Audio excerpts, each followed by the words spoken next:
Pessoal, tudo bem com vocês? Professor Cícero Carvalho aqui falando, aqui para mais uma aula de reforço aqui no canal, ainda sobre a matéria de primeiros socorros, tá? Vamos aqui para mais uma aula para reforçar os seus conhecimentos que você está adquirindo ou já adquiriu em uma autoescola, tá? Credenciada junto ao Detran do seu estado. E, então essas aulas aqui visam reforçar o aprendizado, tá bom? Então vamos lá dar continuidade. Nós já temos aí outras aulas gravadas sobre primeiros socorros, sobre mecânica, meio ambiente. Assista, procure aí na playlist do canal, que aí você será grandemente beneficiado com essas aulas, tá bom? Então vamos lá dando continuidade aqui nossa aula de primeiros socorros. Nós já falamos sobre alguns assuntos pertinentes a isso, então você pode estar procurando aí no canal sobre os assuntos já ministrados aqui de primeiros socorros. Por exemplo, já falamos de hemorragia, tá? Sobre outros assuntos, definição, conceito de primeiros socorros. E aqui nós chegamos agora para falar sobre parada cardiorrespiratória, tá? E falando sobre parada cardiorrespiratória, iremos falar sobre a reanimação cardiopulmonar ou RCP, reanimação cardiopulmonar, abreviado aí por RCP, tá? Então o que seria essa reanimação cardiopulmonar, tá? É a compressão torácica,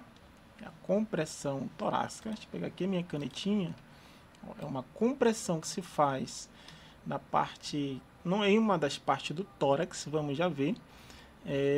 A compressão torácica é a base fundamental da reanimação cardiopulmonar. Então, essa compressão que se faz em uma parte do tórax, e nós já veremos aqui qual o local exato que se faz essa compressão, aqui como na imagem está descrevendo, tá bom? Veremos agora em detalhes qual é esse local exato, tá? Então, olha lá. Primeiro, antes de verificarmos como se realiza esta reanimação cardiopulmonar, o RCP, vejamos aqui alguns sintomas da parada cardíaca. Nós temos aí, ó, o primeiro sintoma é a inconsciência, palidez excessiva, ou seja, a pessoa fica aparentemente, a sua aparência fica pálida excessivamente, ausência de pulsação e batimentos cardíacos, pupilas ficam dilatadas, lábios, língua e unhas azuladas, tá? Lábios, unhas, língua azuladas. E o sucesso aqui nessa reanimação está relacionado ao atendimento precoce, ou seja, quanto mais rápido o socorrista agir entre os 3 a 5 primeiros minutos após acontecer essa parada cardíaca, então terá mais sucesso, tá? Então tem que ser algo muito rápido, nos 3 a 5 primeiros minutos. Então, olha só, 10 passos, vamos ver aqui os 10 passos principais para a reanimação cardiopulmonar.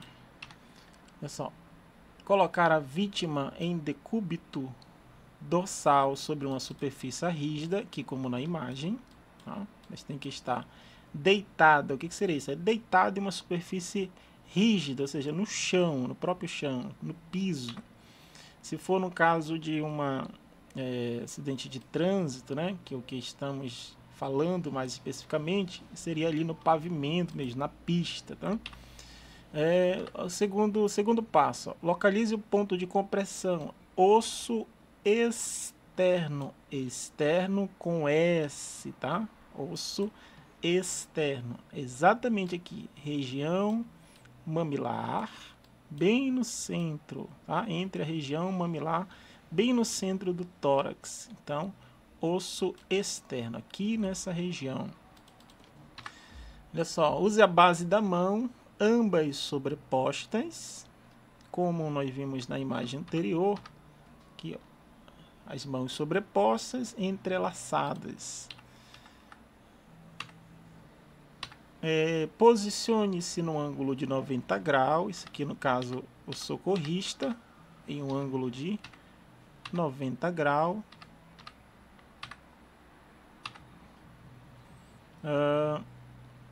Sobre a vítima, deixa eu só voltar um pouquinho aqui que fugiu a imagem.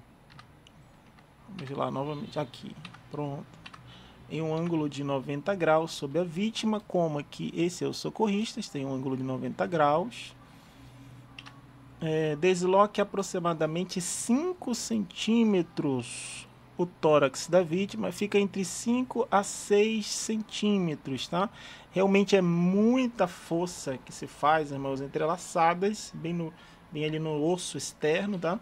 E a profundidade que se faz é de 5 a 6 centímetros. Então a ideia aqui é fazer a simulação da contração e relaxamento do coração. É isso que estará fazendo esse procedimento, tá bom? E também aqui ajudará a fazer um movimento no diafragma. Eu vou deixar também um card aqui em cima, aqui por cima, tá? Mostrando um profissional fazendo na prática, é claro, em um boneco, tá? Mas como seria essa reanimação na prática. Eu vou deixar o card aqui em cima, você procure e assista também esse vídeo, é de fundamental importância você estar assistindo para adquirir mais conhecimento e verificar como acontece na prática, tá? No mínimo 100 compressões, no caso é de 100 a 120 compressões por minuto. As manobras devem ser ininterruptas, sem parar. Reveze com outro socorrista devido ao desgaste, a fadiga que acontece. E reavaliar a vítima a cada 2 minutos, tá bom? Se persistir até a chegada do socorro especializado. É muito exaustivo, faz uma força, é algo ininterrupto, de 100 a 120 compressões por minuto. E aí deve ser realizado por 2 socorristas, tá bom? Devido à fadiga e o cansaço. Nós temos aqui uma reanimação feita em crianças. Ó, tem que seguir os 10 passos anteriores que nós vimos. Comprimir apenas com uma das mãos, tá? Com apenas uma mão. Devido ao tamanho e à estrutura física da criança. Como se faz também esse procedimento em bebês ou recém-nascidos? Com apenas 2 dedos, tá? O indicador e o médio. Comprima com os 2 dedos, a força proporcional às limitações físicas da vítima. Como é bebê recém-nascido, então tem que ser também conforme as suas limitações físicas. Eu também vou deixar um card aqui em cima, para você estar verificando como acontece isso na prática. Nós temos esse vídeo aí no canal, você pode procurar na playlist Primeiro Socorro, tem muitos vídeos relacionados a esse procedimento, tá? Aqui continuando falando sobre análise primária e secundária, nós vamos ver agora, nós estamos na letra D, tá bom? A letra D. Avaliação neurológica, quando se verifica o nível de consciência e a reatividade pupilar do traumatizado. E aí utiliza-se de um método chamado AVID. AVID. O que seria esse método, tá? O A de alerta, verificar se a vítima está acordada, com olhos abertos, falando, interagindo. O V de verbal, se responde a estímulo verbal. O D doloroso, se responde a estímulo doloroso. Por exemplo, aqui na imagem mostra aqui a pessoa beliscando, né? Beliscando a vítima, para ver se ela responde a estímulo.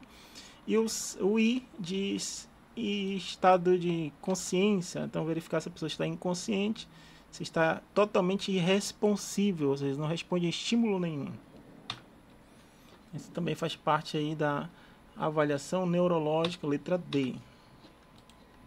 Continuando, vamos lá agora, exame das pupilas, tá? Avaliar tamanho, simetria e reação à luz. Quanto ao exame das pupilas, o que nós podemos verificar?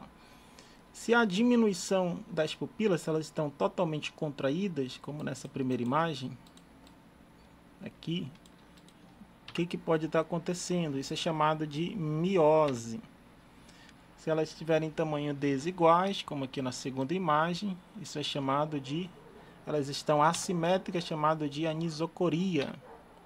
Se elas estão totalmente ambas dilatadas, que seria, no caso, o aumento das pupilas, tá? Isso é chamado de midríase. Na miose, uma possível lesão no sistema nervoso central, ou pode ocorrer também por uso de drogas. Aqui no segundo caso, quando elas estiverem assimétricas, pode ser um caso de AVC ou traumatismo crânioencefálico. E quando elas estão totalmente dilatadas, uma possível causa é anoxia ou hipoxia, falta de oxigenação no cérebro, por exemplo, está inconsciente, em estado de choque, pode ter sido uma parada cardíaca ou hemorragia, podem ficar como nessa terceira ilustração. Continuando aqui ainda sobre análise primária e secundária, nós chegamos aqui na letra E, que faz de respeitar exposição da vítima e controle da hipotermia. Tá? Então, uma forma eficiente de identificar possíveis lesões é despir a vítima, cortar roupas, por exemplo, para procurar algum tipo de lesão, de fratura. Há um cuidado necessário para não expor partes íntimas da vítima. Tá? Manter aquecida, cerca de 40% das vítimas desenvolve um quadro de hipotermia durante a fase de atendimento inicial, por exemplo, devido a hemorragias. E quanto à imobilização da vítima, como deve ser o procedimento? Se necessário transportá-la, utilize uma maca ou qualquer outro material que permita a imobilização total da vítima. Tenha muito cuidado, pois uma lesão na coluna pode deixar a vítima permanentemente paraplégica. Ou seja, o não saber fazer é melhor não tomar ações relativo à movimentação da vítima, tá? Mas se de repente conseguir fazer o procedimento, o ideal será imobilizar a vítima, tendo cuidado com essa movimentação para que não ocorra problemas maiores. Quanto à temperatura corporal, vamos lá. Como nós vimos, um dos sinais vitais é a temperatura corporal, que está entre 36 e 37 graus. Mais que isso, mais que 37, acima disso, considerado febre. Né? Febre. E menos que 36 graus, nós consideramos hipotermia. Tá? Hipotermia. Quais são os procedimentos relacionados à febre? Desagasalha a vítima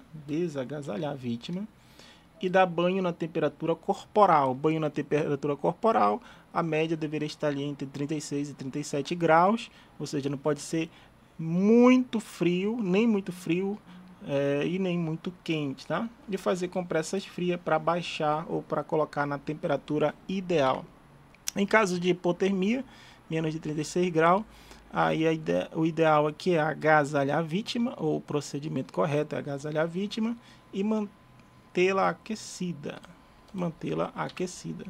Em nenhuma hipótese oferecer medicamentos ou bebida alcoólica. Tá? Tem pessoas que verificam que a pessoa caiu a temperatura da pessoa, a temperatura ideal, e querem tomar algum tipo de bebida que vai esquentar ou medicamento. Isso não é um procedimento correto segundo os primeiros socorros, tá bom? Então, nós ficamos por aqui nesta aula de reforço. E aí, pedindo a você que ainda não é inscrito no canal, novo por aqui, ou já é inscrito, compartilhe esse vídeo, curta, comente, para que mais pessoas sejam alcançadas através dessas videoaulas, possamos assim produzir maiores conteúdos aqui para o canal, tá bom? Até a próxima aula. Tchau!